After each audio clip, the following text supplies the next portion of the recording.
அஸ்ஸலாமு அலைக்கும் and hi everyone, welcome back to Aakif vibes. நீங்கள் அவன் இல்லாமல் மைதா இல்லாமல் கேக் செய்ய முடியாதுன்னு நினைக்கிறீங்களா? அப்போது உங்களுக்கு தான் இந்த வீடியோ மிஸ் பண்ணாமல் ஃபுல்லாக பாருங்கள். அவன் இல்லாமல் மைதா இல்லாமல் செம்ம சாஃப்டான ஃப்ளஃபியான சாக்லேட் ஸ்பாஞ்ச் கேக் எப்படி செய்யலான்னு பார்க்கலாமா? இன்னும் நம்ம சேனலை சப்ஸ்கிரைப் பண்ணாமல் நிறைய பேர் வீடியோஸ் பார்க்குறீங்க. வீடியோஸ் பார்க்குறவங்க சப்ஸ்கிரைப் பண்ணிக்கோங்க. அப்படியே பக்கத்தில் இருக்க பெல் ஐக்கானே கிளிக் பண்ணிக்கோங்க. அப்போ தான் நாங்கள் போடுற ஒவ்வொரு வீடியோட நோட்டிஃபிகேஷனும் உங்களுக்கு வரும். வாங்க இப்போது வீடியோக்குள்ளே போகலாம்.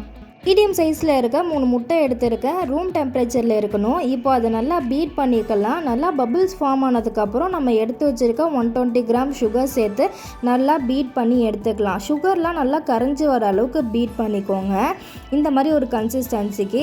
நெக்ஸ்ட் நான் இது வாசனைக்காக வெனிலா எசன்ஸ் சேர்த்துருக்கேன். இதோட 1/4 கப் வாசனை இல்லாத எண்ணெய் சேர்த்துருக்கேன். இதுக்கு பதிலாக நீங்கள் மெல்டட் பட்டர் கூட சேர்த்து நல்லா பீட் பண்ணி எடுத்துக்கலாம். நெக்ஸ்ட் இதில் நம்ம ட்ரை இன்க்ரீடியன்ட் சேர்த்துடலாம். நெக்ஸ்ட் 1 கப் வீட் ஃப்ளார் எடுத்துருக்கேன். இதோட 1/4 கப் கொக்கோ பவுடர் சேர்த்துருக்கேன். இது ரெண்டுத்தையும் நல்லா சலித்து எடுத்துக்கலாம். நெக்ஸ்ட் இதோட 1 teaspoon baking powder, 1/2 teaspoon baking soda, 1 pinch salt சேர்த்து நல்லா பீட் பண்ணிக்கலாம்.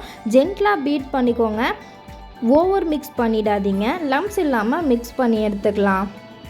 இன்னும் நம்ம சேனலை சப்ஸ்கிரைப் பண்ணாமல் நிறைய பேர் பார்க்குறீங்க. உங்கள் சப்போர்ட் இல்லாமல் இந்த சேனல் க்ரோ ஆகாது. ஸோ நீங்கள் போடுற லைக், கமெண்ட், சப்ஸ்கிரைப் தான் எங்களுக்கு அடுத்தடுத்த வீடியோ போட மோட்டிவேஷனாக இருக்கும்.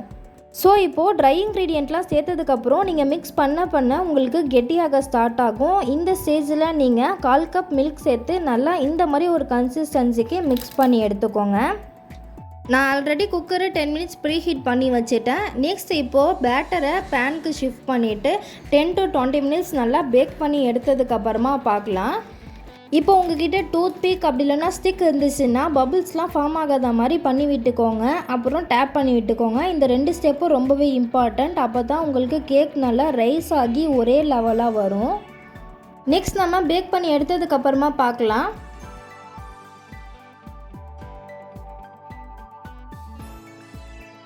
எனக்கு 15 மினிட்ஸே நல்லா பேக் ஆகி வந்துருச்சு. நல்லா கூல் டவுன் பண்ணி எடுத்ததுக்கப்புறம் பாருங்கள் எவ்வளோ சாஃப்டாக வந்திருக்குன்னு. செம்ம ஸ்பான்ச்சியாக, செம்ம சாஃப்டாக, ஃப்ளஃபியாக வந்துருந்துச்சு. கட் பண்ணி காட்டுறேன் பாருங்கள் எப்படி வந்திருக்குன்னு. இதை வீட் கேக்குன்னு சொன்னால் யாருமே நம்ப மாட்டாங்க. அந்த அளவுக்கு செம்ம சாஃப்டாக, செம்ம ஸ்பான்ச்சியாக வந்துருந்துச்சு. ரொம்பவும் டேஸ்ட்டாகவும் இருந்துச்சு. கண்டிப்பாக இந்த டிஷ்ஷை உங்கள் வீட்டில் ட்ரை பண்ணி பாருங்கள். ஸோ அவ்வளோதான், ஹெல்த்தியான சாக்லேட் ஸ்பாஞ்ச் கேக் ரெடி ஆகிடுச்சு. இந்த ரெசிபியை கண்டிப்பாக உங்கள் வீட்டில் ட்ரை பண்ணி பார்த்துட்டு எப்படி வந்துச்சுன்னு கமெண்ட் பண்ணுங்கள். இந்த வீடியோ உங்களுக்கு பிடிச்சிருந்தால் லைக் பண்ணுங்கள், உங்கள் ஃப்ரெண்ட்ஸ்க்கெலாம் ஷேர் பண்ணுங்கள். இந்த மாதிரி எக்ஸைட்டிங் வீடியோஸ்க்கு ஆக்கிஃப் வைப்ஸை சப்ஸ்கிரைப் பண்ணுங்கள். அஸ்ஸலாமு அலைக்கும், பாய்.